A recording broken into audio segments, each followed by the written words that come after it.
creative sculptural process and how I go about sort of conceiving and creating sculptures, stone sculptures.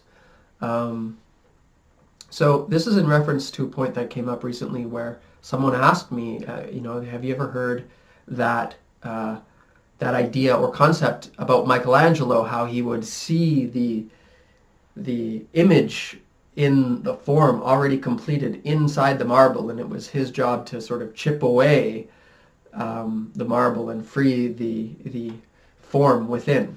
And I've heard various sort of examples of that particular point, slightly different, but all kind of around that theme about Michelangelo and how he did his carving. So I wanted to talk about this today because, I don't know how Michelangelo did his work, but I know what my experience is like, and I just wanted to share a little bit about that process. So with my sculptures, usually I have, different ideas that I want to do. And I work from photos with my carvings, and so I find, sometimes I'll just come across a photo of an animal doing something, or a bear, doing something, and I'm like, oh, that would make a great carving. And that's kind of the jumping off point. And but then I'll have different ideas, of like, oh, I want to do a bear like this, I want to do one like this, one like this, okay, I want to do this animal, I want to do like this. So I'll have a few different ideas going on within me. And then when I'm picking out the stone, sometimes I'll be like, okay, I'm going to get a piece of stone for this piece, and I know it needs to be like this and like that. Other times I'll see a stone and I will be like, that's the perfect stone for this. Oh, that's going to be the one. Other times actually I'll see a stone and I'm like, I love this stone. I know I had all these ideas of this other stuff that I could do, but this stone, there's something about it, So then I'll just pick that stone, and then the idea will come later. So once I get a stone back to the studio and I'm getting ready to sort of set it up, I start to look around the stone and study it and look at, how I could actually fit this bear or animal inside this stone. And I make sure I look for where all the cracks are, and then you sort of place the bear in such a way where it's not going to have like a leg or a face, right along a crack. So you can actually cut all that stuff off. And so in a way, you pick your stone out, but then once you start looking closer at the stone and you see different areas that might be problems, it's like your original idea starts to shape and form differently, but now in relationship to the actual stone itself. So it's like you're, forming a relationship and a connection with the stone. And honestly, I've wondered, about the depth of that connection that you have with a particular stone, where on a conscious level, I'm aware of certain aspects like, okay, there's a crack here, so I'm not going to put the head there. But I also have wondered about the subconscious connection, or the deeper connection that you actually make with the stone, where, sometimes I'll be I'll decide to do a bear in a position like this, and I'll start carving into the stone. And as I get deeper into it, I realize that there's like a fault in the stone over here that I didn't even see or could have seen from the surface.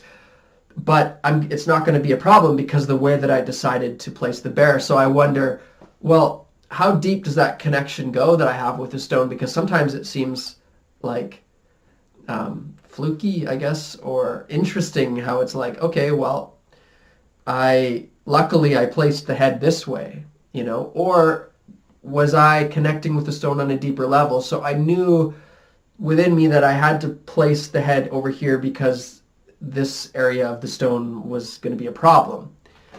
So I do wonder about that, but regardless, it doesn't really matter. I just stick with what I'm aware of.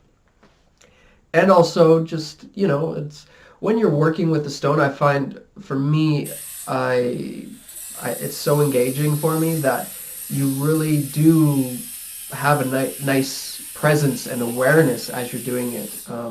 I find for myself often I don't have a lot of mind clutter going on. It's like a great way to really just ground myself and be aware and be clear as just working on these sculptures.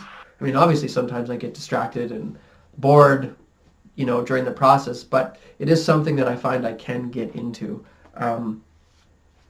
So, I look at my stone and I think, okay, is this bear going to fit in there? What size does it need to be? I often see it as like, when you see movies like Star Trek or something, and they have like the projection of the person, that is projected into the room, a 3D projection, and they like give you a message and then they go.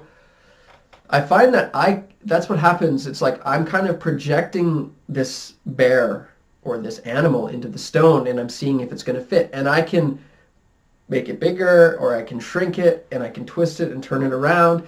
It kind of happens like in your mind or like, in the ethereal realm. I don't know how to describe it, but so that kind of process is happening too, where, I'm able to sort of project it. Okay, this is going to fit. This is the size that I have to make the head. And then you start sort of to carve from there. And, sometimes you look at a stone and it's like it's already shaped in such a way where you can see the image coming out, but in a lot of ways it's like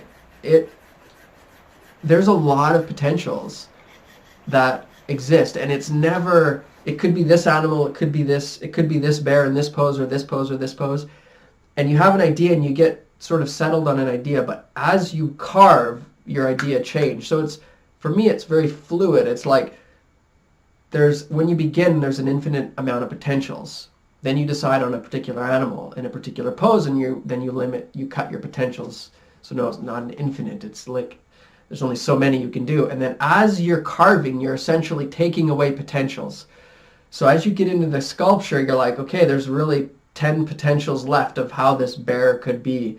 And then you make decisions where you're basically deciding, okay, then you only have like 2 or 3 potentials left. So it's like you're reducing the amount of potentials until you have one that is the form, and then once you sort of have it, midway through your sculpture, that form sort of crystallizes. This is the main shape, and then from there you sort of continue to remove all the stone and go through the process of completing it. So that's sort of how I do it. All right. So thanks for listening, and we'll talk to you next time. Bye.